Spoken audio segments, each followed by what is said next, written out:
But remember, we also said, so who's going to need a buyer's agent? And one of the big key conversations we had was time. As the world and life gets busier, people have less time. They do. So they're engaging people to do the things because time's valuable too. If I have a spare day on a Sunday or a Saturday, I want to spend it with my family. I do not want to be traipsing to the Central Coast looking at a house that looks good in the pictures and when I got there it was horrible and then I drove all the way home. So time is valuable to people. So we're saving them time and saving them money. So I think even for that reason, it's a service that's going to continue.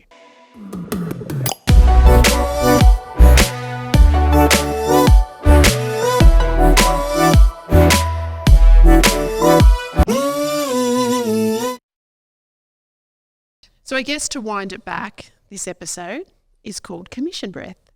And it used to be a saying, and I think real estate's hard. It's not you get paid every week and you know what you're going to get paid. There's a roller coaster attached to real estate because you can have a great month and then you can have a crappy month and you've got to ride that out. So I guess Commission Breath kind of came around from the agents that were really focused on it, almost so that it was an inhibitor to them winning the business because there was a sense of desperation about it.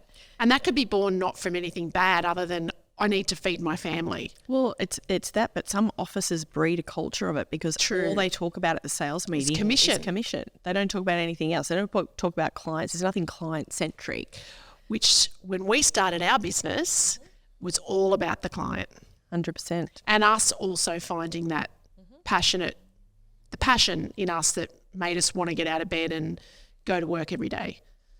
So, but even when I was selling real estate, I never, and I don't know if you did, but I never got out a calculator and said, this is how much money this deal means.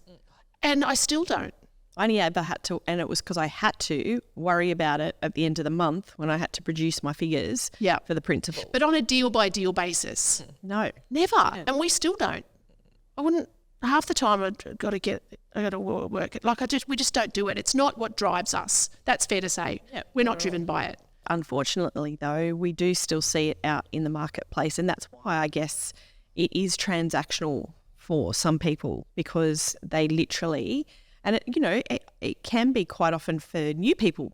They've given up their former career. Totally. They've entered a whole new career. Scary. And, they've taken the plunge and they're out on their own. They're not earning their PAYG weekly, monthly salary. And all of a sudden it's like, oh my God, I've got to feed myself, my family, I've got bills to pay. And it's kind of driven by circumstance. You want to win them on what you can do to help them, what service you offer. I mean, our business is very client focused. We've spent many, many, many, many months and years in refining our processes and communication skills because communication is the key to success in that arena. We've had businesses before. We're driven by that ability to make more when you work harder. Mm-hmm.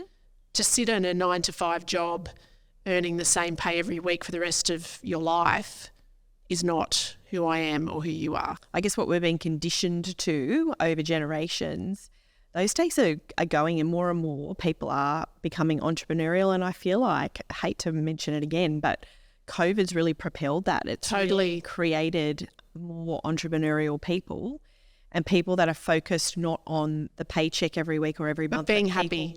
Are happy and they're driven and motivated by other things than their pay packet every week. Yeah. I love that. Absolutely, money makes the world go round. It does, and there's no doubt about it. And we want a certain lifestyle like everyone does, and we're happy to work for it.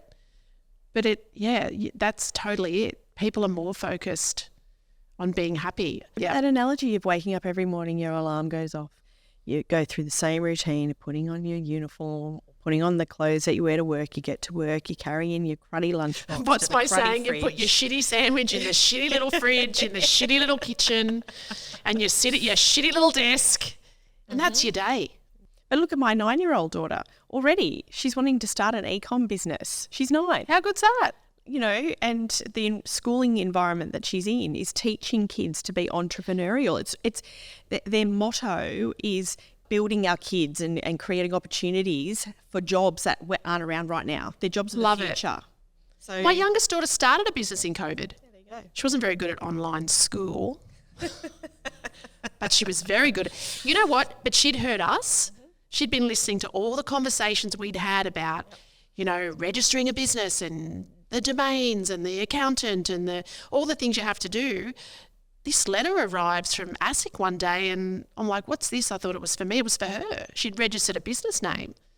Seriously. And they actually, they did. They were making clothes in COVID, her and her friend. I loved it. They had a lot of time. They were crocheting bikinis and they were selling them. Yeah, and I thought, amazing. Hey, she's not at school, but she's starting a business, so I'm happy. It was a thing. It didn't, last forever. But yeah, to the point, how good is it? Like there's just so much more opportunity out there, and rightly so. But, commission breath, like I said earlier, it actually is not just in relation to selling agents or sales agents or buyers agents or commission earning professionals. It's on the other side, consumers. People are out there. Oh, yep, it's a huge elephant in the room. Yep. Well, it is. How often do we get how much do you charge before they know, anyone knows anything about what we offer, what we do? And it absolutely blows my mind. Like I just can't even grasp that people are spending the most amount of money they're ever going to spend on anything, ever. Massive risk involved, and yet they're worried about how much they're going to pay for the right service. It's not about service, about fee. And, we've found through experience in our business, perhaps those sorts of clients aren't really the right fit for us because it's not about that. The cheapest is not the best. Cheap buys you. But also what's the saying, if an agent, whether it be selling, buying, whatever they're doing, if they're not able to substantiate and justify why they are worth the money that they're asking for, how well are they going to negotiate a house for you? Absolutely. And we've got so many examples, where we've had this uncomfortable conversation up front with clients. Yeah, many times. And, we've had a situation where but one that comes to mind particularly, we were really put through our paces and they could not understand the value of our service. And we had probably 3 meetings. We had 2 meetings before we met, and in both of those meetings was conversations about the fee and reducing the fee. Mm-hmm. But it obviously was enough of a conversation to move forward to a face-to-face. And in that face-to-face, we were put through our paces in every way, shape or form. Who we've bought for, what we've bought, what we know, what we don't know, how long we've been around, all the market. We're a very astute couple. Mm-hmm. And in the end... they asked the question, would we discount our fee? And we've always maintained and held our fee. And after the face-to-face, they asked to sign the agency agreement and the fee was never brought up again. So if there's people out there that are listening that wanted to become a buyer's agent, we've talked a lot about our business and our fee and, how we, how we justify it and all that kind of stuff. But if there's people out there that maybe are listening going, well, I'd love to be a buyer's agent, or they're thinking about engaging a buyer's agent, want to know a bit more about what the qualifications should be. If you were going to engage one to help buy a house, what kind of questions would you suggest they ask a buyer's agent about their experience, their fee, their processes? Because I know, you being the state rep for REBA, there's a lot of information on that website, and I would suggest anyone who is looking to engage a buyer's agent or wants to be a buyer's agent goes to that website. So REBA, there's a lot of information there, and there's even questions to ask a buyer's agent if you're going to engage one. Because everyone that's in REBA, every buyer's agent that's part of the governing body for buyer's agents has to go through quite a stringent process to actually become a member. You can't just rock up one day or pay a fee and just become part of it. You do have to have experience. So you get calls all the time? Yeah, I do. in that role from people that want to be buyer's agents? Yeah, I do. So a lot of people wanting to know how they become a buyer's agent, of course. And then there's lots of further questions about, what should I charge? Where do I go to get all access to all this information? But I guess the scariest thing is people want to do it as quickly as possible. And that's you life. can't. That's like human nature, isn't it? How quick can I get there? But you know what? The quickest way actually to get there is to go and work alongside and be part of a team of a really good operator. I agree. Because they are going to teach whether you selling everything. or buying, doesn't matter. Doesn't matter. And it doesn't actually matter what sales position you're in or what industry. You learn from someone that's lived it, breathed it, been doing it for a long time, because you learn not only the lingo, you learn the process, you learn situations, you're involved in situations. And you can't learn that out there on your own. And you certainly don't learn it in a textbook. You can't go and do your certificate of registration and go, oh, awesome, I'm qualified. It does not work that way. We never take lightly the sense of responsibility that we have. Honestly, how can you go and get your qualification and then you're basically spending millions of dollars for people? And even if you're not the decision maker in what to buy, your recommendations are feeding their decision. That's a massive responsibility. It's a huge responsibility. And one that we do not take lightly. We're very aware of that responsibility always. But also too, quite often, they themselves haven't actually ever purchased a property, or their claim to fame is they've purchased one property in their life at 21. Well, I'm sorry, that's not a qualification or an accreditation in any way, shape or form, and it's certainly not experience. You actually we haven't lived long enough for a start, but you haven't been involved in enough transactions and enough property-related circumstances, negotiations to be qualified to be leading people in investment decisions and heavily financial decisions. You just can't. We learn from every deal. We've learned from every deal that we've ever done, either as a buyer's agent or a selling agent. If you didn't have all those learnings, where are you? Absolutely. You can be talented. Don't get me wrong. Totally. Very talented. Be great at it. And you could have a great, affiliation with people. You'd have many interpersonal skills that are going to lead you to be an amazing professional. But you lack that experience, life and professional experience to be able to handle these situations. And there's plenty of people out there that might be listening and totally disagree. Maybe. But you know what? Maybe there are. Back then, we probably thought the same thing. We did. But even in a sales agency, what was the saying? It's easy, and this used to be said by the principal that I worked for, and when the young guys had come in and they're like, I want to sell houses, and they're like 18. Mate, no one's going to list their house with you. You're 18. You can be awesome, but you just need to get a little bit older and get a bit more experience. But it's easy to justify your fee if you have the runs on the board. Mm-hmm. Remember the runs on the board? Everyone talks about the runs on the board. If you've got the runs on the board, then that's basically saying you've got experience. You've done this many times before, and you can't buy experience. No matter. You can't fake it either. You can't fake it. You can't buy it. You don't know what you don't know. We've learnt through mistakes. God, I remember when I first started, I made some huge ones. Lucky I wasn't in charge of a listing at that point. But you learn. So, it's just sometimes you just got to do your time. So if, engaging a professional, it's really important to understand how many deals have they actually been the lead on. So I've been involved in 1,000 transactions, as the admin person. No, how many listings and sales, or how many clients have you personally worked with and negotiated for, over what time period? There's a lot of people that say they've got real estate experience. I saw something the other day, someone advertising that they had, 55 years combined experience. And they haven't been alive that long for a start. But also, they had other careers before real estate. Like, there's no way that there's 55 years experience. Yeah. Doing what? What did you do? Were you a property manager, sales agent? But just investing in your own personal property, absolutely it helps. It 100% does, because you've got a clue from that perspective.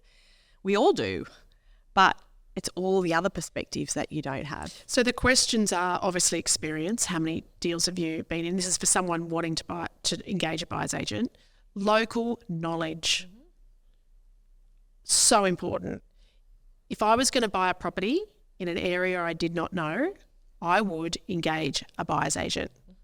And I know how to buy a property, but I don't know the area. We've had Sydney buyer's agents engage us to buy a weekender because they're very good buyer's agents. In fact, very accomplished on the eastern suburbs of Sydney, but engaged us to buy the weekender because they didn't know the market. So super important. Are they licensed? Are they insured? Are they members of Real Estate Institute of New South Wales, REBA, PEPA? How qualified are they? What are some other ones you'd ask? Experience, local knowledge, qualifications. How long have they had their license for? Yeah. Because that's huge. There's operators out there that have had their license, but they've only been in the industry as well for the minimum amount of time. How many clients do they work with? Do they take on competing clients? That's a big one. People often, actually a lot of people ask us that, but we would never take on a competing client that's looking for the same thing. And we've often wondered how the bigger buyers agents manage it actually, haven't we? Because we just don't do it. We would hate to have two people wanting the same property. Yep. It's something some people think of and ask, and others go, oh, I hadn't even thought of that. Interestingly, as we've found, it's not often that people come really with exactly the same criteria. There's some crossovers, but typically everybody's situation is entirely different, and there'll be one key thing that separates them from another client. So we haven't found ourselves in that situation. Not to say that it, may happen in the future. I'm sure it does in certain areas, particularly where it's a lesser population. And I think ours is a big region too. If you're operating in Sydney, they tend to operate certain suburbs, so there might only be a radius of a couple of suburbs, whereas we've got quite a big footprint. We do. On the Central Coast, so that's probably helps us a little bit. But yeah, there's some of the key questions that we'd recommend asking because it's really important. Yeah, you definitely want to know who is advising you and where they've got their knowledge from and their education from, and also ongoing. It's equally, we've spoken a lot about new entrants to the market, but equally people that have been doing it for a long time, are they continuing to upskill, re-educate themselves, stay with the times, understand the moving target of legislation? All of those things are so important to understand about the professional that's going to be advising you and guiding you in the right direction to make one of the biggest financial decisions of your life. And can I just say, do not choose a buyer's agent based on social media. Don't. Because, yes, it's great. We often find people will engage with us. Won't they send us an inquiry or whatever, and then you see them follow us on social. But don't just engage someone on social media. Do your research. Check out the licenses. Check out the reviews. Talk to other people. You can say anything on social media. And let me tell you, a perfect feed is a classic example because real estate's not a perfect feed. Yeah. Absolutely not. I love the most trusted buyer's agent or the lead. Who measures that? Who says who? So just your feed can look great and you can say what you want to say on social media. So yes, it's an element. Definitely look at it. Look at websites, look at reviews, look at social media, talk to people, all of that stuff. But don't just look at social media and go, oh, they look amazing. They'll do. Yeah, because it's amazing. You have a lot of people, like that's part of your role in REBA, that you're checking licenses because we do. Agencies apply that don't have them. Yeah, compliance is a huge considering factor. Correct licensing, not just in in all areas that a professional operates in. There's no shortcuts about that stuff. People try it all the time. But you must be licensed in the area that you operate in, and that is in every single state. There's no ifs or buts about it. There's plenty of people that try and cheat the system, but they'll eventually become unstuck at some point. It's a huge risk. Would it be fair to say that selling agents, to be a selling agent, has gone through quite a stringent change over the last few years in legislation? Would it be fair to say that buyers agents is a fairly new thing that's a very much an emerging and growing industry, that legislation has a bit to go to make sure that the people that are advising are qualified to do so. There's certain roles within the real estate industry that aren't as heavily regulated as others. So look at property management. We know through our property management business, oh my gosh, you can't sneeze without having to have a record. So legislated, So a lot of regulation around that. But yeah, you're right. Sales agents, there's a lot more regulation and stringent protocols around that area. And buyer's agent, it will change. It most certainly will change, but it is emerging. And in saying that, it's actually not new. It's been around for more than 20 years, but mainly, I guess, concentrated in metro areas. But, the profession's here to stay. It's growing rapidly, and so as it grows and as there's more challenges to deal with, there'll be more regulation. It goes without saying. So yeah, it's definitely picking up and growing over the last few years, and it is here to stay. I had someone say to me when we talked about starting our business, what are you doing that for? That's old hat. That no one's doing that. That's stupid. Well, don't worry about that. We just full steam ahead anyway. But it's definitely here to stay. Even selling agents say to us sometimes, there's all these buyers agents came out in COVID, but yeah, I think it's here to stay. I think it's here this time. It's not just a passing trend, because there's a need for it. Buyers are out there, they're struggling. They're really struggling. But the nature of our offering is also evolving. Our role is going into vendor advocacy as well, and that's quite a contentious topic at the moment. But as we've found in our that could be another episode. We could. We've got a lot to say about that. But, every industry is evolving and changing as demands change. So we sort of have to be a bit open-minded, and, and I guess that's why legislation changes, because that needs to make provisions for these, emerging trends and income streams and things like that. And I know very much part of Rebar is looking at these additional services and how they can be incorporated into our businesses, because clients are asking us. We know in our own business, we get asked all the time, we need a selling agent. Who should we choose? Who do we go to? Can you help us? What do we need to do? We've never sold before. But, we trust you. We've engaged you to buy us a home, or, you manage our properties. What do we do? And so it's becoming more of a holistic conversation, isn't it? Than the very much separate, that's the selling, that's the buying, that's the property management. It's all becoming much more of an advisor role. Absolutely. Which is where, remember we asked ourselves these questions before we started our business. Because you've got to look at moving forward. Is this okay, it's great, we want to start a buyer's agency, but has that got longevity? Do we think it's going to continue? So we made a few decisions that we were always going to stay diverse to help all buyers. Yep. Everyone deserves it. Not one particular sector of the market. So that was one thing. But remember, we also said, so who's going to need a buyer's agent? And one of the big key conversations we had was time. As the world and life gets busier, people have less time. They do. So they're engaging people to do the things, because time's valuable too. If I have a spare day on a Sunday or a Saturday, I want to spend it with my family. I do not want to be traipsing to the Central Coast looking at a house that looks good in the pictures, and when I got there it was horrible, and then I drove all the way home. So time is valuable to people. So we're saving them time and saving them money. So I think even for that reason, it's a service that's going to continue.